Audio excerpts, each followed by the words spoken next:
নামে এই পৃথিবীতে যারা বড় বড় স্বৈরাচার আর জালিম হবে, যারা এই পৃথিবীতে সব থেকে বড় অপরাধী আর অন্যায়কারী হবে, তাদের নাম ধরে গীবত করার দরকার আছে না নাই?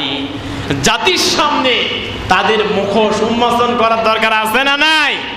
অবশ্যই করে দিতে হবে। আমার আল্লাহ করে দিয়েছে। আবু লাহাব নামে কিয়ামত পর্যন্ত এমন আবু লাহাবের পিতাত্তা, আবু লাহাবের রক্ত মিশ্রিত মানুষ কিয়ামত পর্যন্ত থাকবে, ঠিক কিনা বলেন? মুহাম্মদ সাল্লাল্লাহু আলাইহি সাল্লামকে পাথর নিক্ষেপ করলেন 2 দিন পূর্বে। ইসলাম গ্রহণ করা, ইসলাম কবুল করা নব মুসলিম একজন সাহাবী, যার নাম হচ্ছে আবুল হালা। জোরে বলেন, তার নাম কি? আবুল হালা।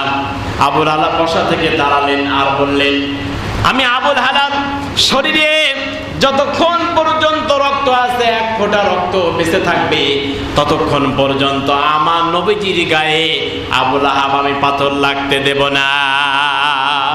সুবহানাল্লাহ, কি ঈমান দেখেন! 2 দিন পূর্বে ইসলাম কবুল করেছে নব মুসলিম একজন সাহাবী, যার নাম হচ্ছে আবুল হালা। আবুল হালা উঠে দাঁড়ালেন বিশ্ব নবীজির সামনে গিয়ে।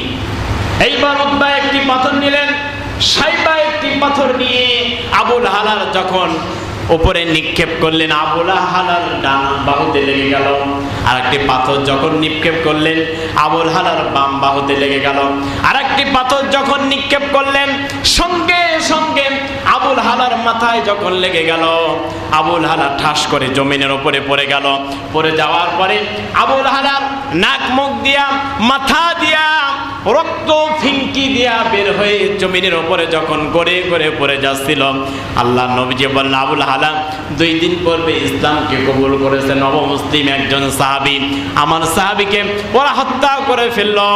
তাড়াতাড়ি করে আবুল হালার লাশটাকে স্থানান্তর করো, আর এক জায়গায় নিয়ে যাও।